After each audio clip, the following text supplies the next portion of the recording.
Hi everyone, welcome to my channel. As you know that we are going to start the series of a spectrum from today. We all know that it is a very important book. Spectrum is important for various competitive examination. For example, it is important for UPSC examination, UPSC examination, SSC examination, plus other competitive examination. So without wasting our time, let us begin the reading of this book. Let us read the book line by line, and let us try to understand the meaning of the word which are very difficult, and let us try to understand the meaning of the words hidden between the lines. So we know that when the Roman Empire declined, in the seventh century, Arabs established their domination in Egypt and Persia. So what happened after the decline of the Roman Empire?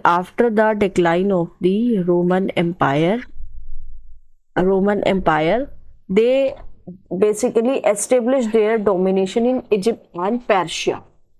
So the direct contact between the Europeans and India declined. So here what happened, that when they established the control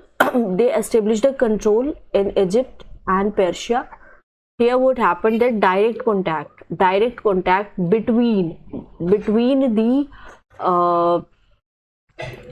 the Europeans and Indians declined.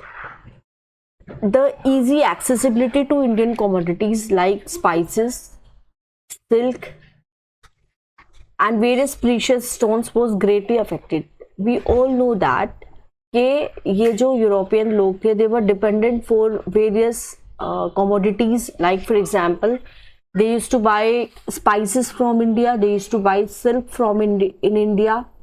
So when the Arabs became more powerful, the accessibility to Indian commodities became very difficult, and it was also affected.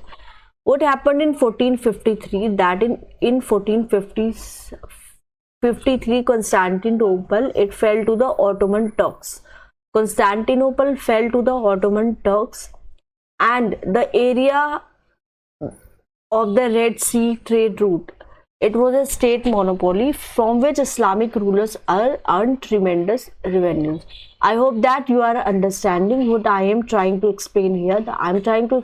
Is that in 1453, when Constantinople fell to the Ottoman Turks, so the area of the Red Sea, that became the state monopoly.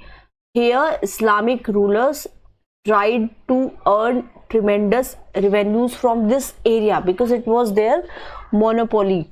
They established control along the Red Sea area. Arabs also controlled land routes to India, and apart from this, they also controlled land routes.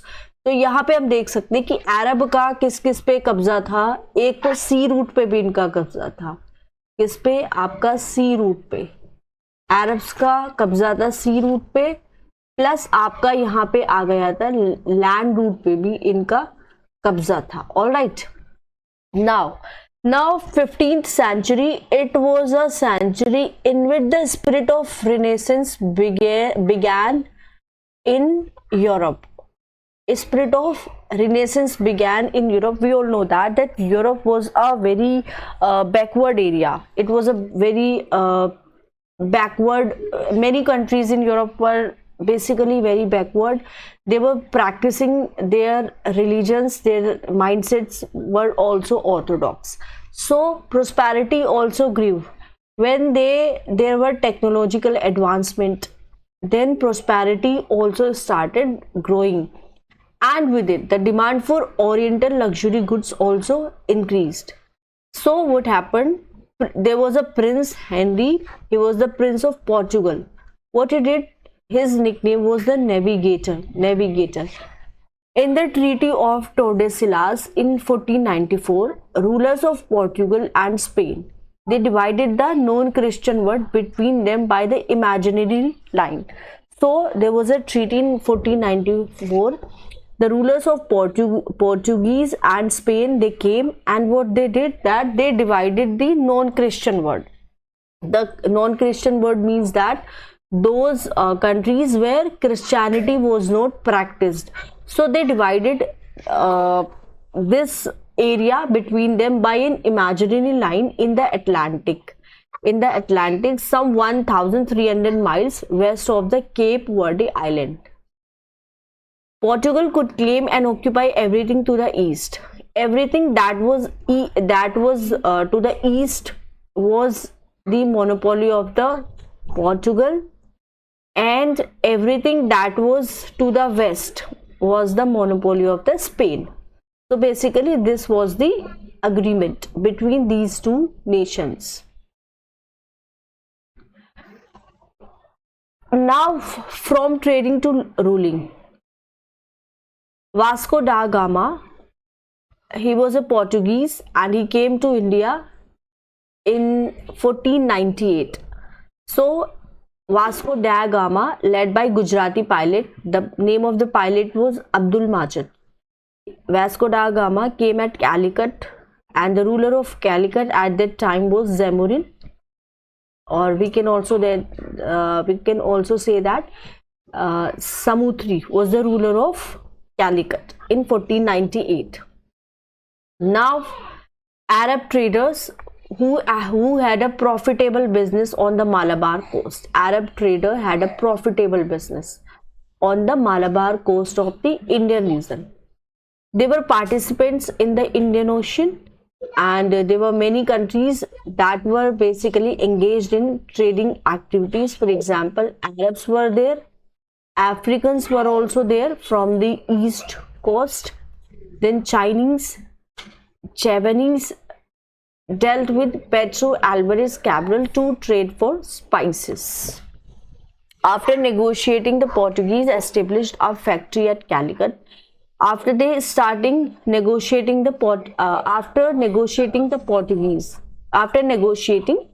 Portuguese established first factory at Calicut. First factory that was established was at Calicut, where he arrived in September 1500. So the first factory that was established was at Calicut. And this factory was basically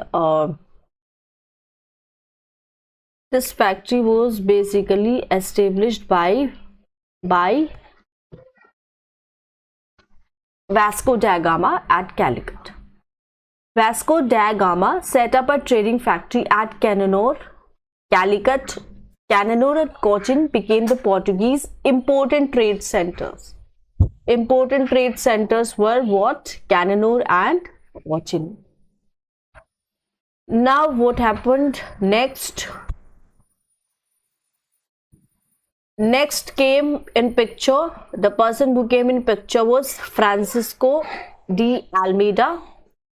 In 1505, what happened in 1505? That the king of Portugal, he appointed a governor in India for a 3-year term, and he equipped the incumbent with sufficient force to protect the Portuguese interest. So the next governor that came to India in 1505 was Francisco, and he was appointed as a governor in India for a term of 3 years. And he was also equipped with sufficient force in case if there is any war between the Portuguese and Arabs and different countries, Chinese, etc. So in case if there is an error, he could protect himself. Francisco de Almeida, he was the newly appointed governor. He was asked to consolidate the Portuguese position in India. Why was he sent to India? Because he wanted to consolidate, to make the position of Portuguese in India very strong. and the aim was also to destroy Muslim trade by seizing Aden. So aim was also to destroy Muslim trade by seizing both Aden, Hormuz and Malacca. He was also advised to build fortress at Anjadiba, Cochin, Cannanore and Kilwa. Okay, next the person who came in picture was Alfonso de Albuquerque. He was the real founder of Portuguese power in the East Africa. In East Africa, Portuguese strongholds of the Red Sea at Hormuz. Portuguese strongholds of the Red Sea. In East Africa, the Portuguese were holding a very strong position at Hormuz and at Malacca and at Malabar and Malacca, basically in the eastern region. So in eastern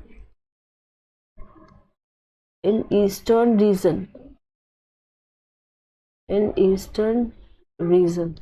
Okay, principal port of the Sultan of Bijapur became the first bit of Portuguese territory in India. So first territory was the port of Sultan of Bijapur. Next came in picture Nuno da Sinha. He assumed the governor of Portuguese interest in India in November 1529. So he was appointed in 1529 and almost 1 year later shifted the headquarters of the Portuguese government in India from Cochin to Goa.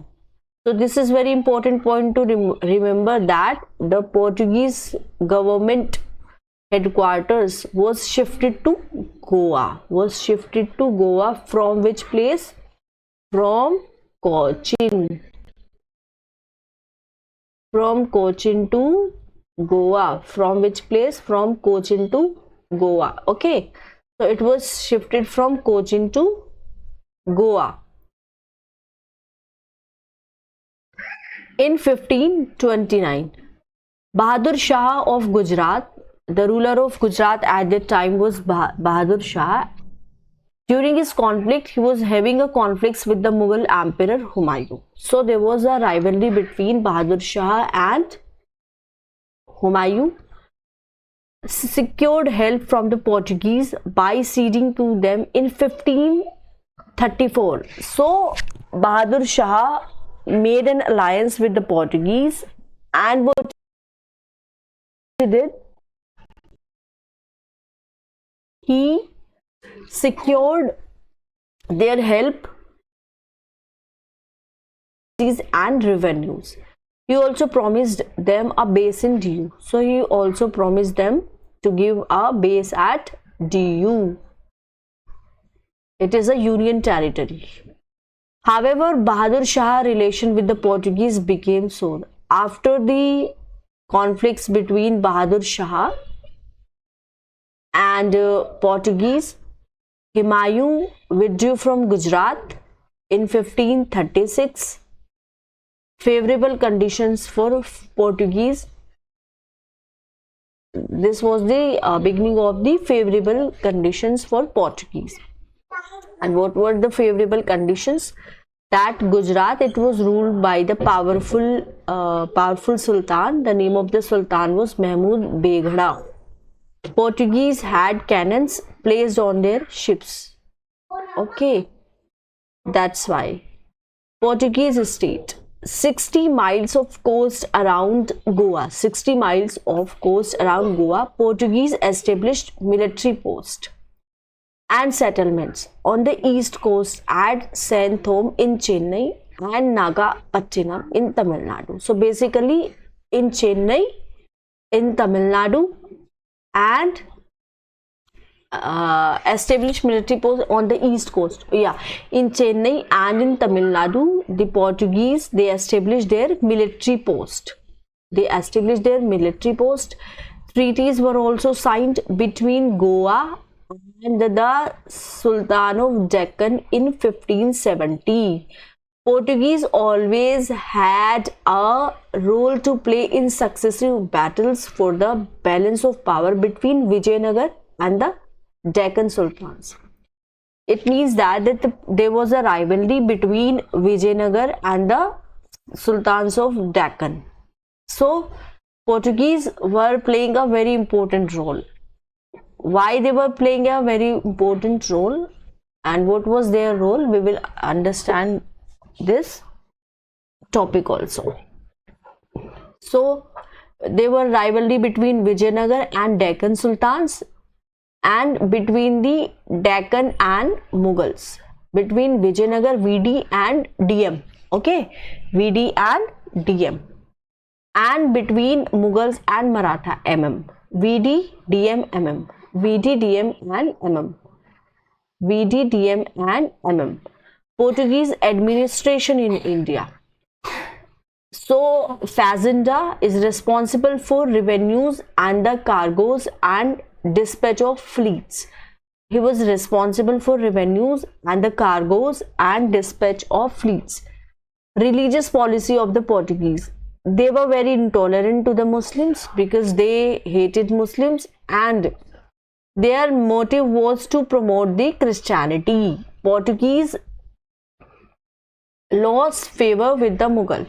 In 1608, Captain William Hawkins came to India. He reached Surat in 1608. Jahangir appointed him as a Mansabdar of 400 at a salary of rupees 30,000. So this person, the person William Hawkins, came to India and he reached at Surat. And he was also appointed as a Mansabdar of 400 and the salary was 30,000.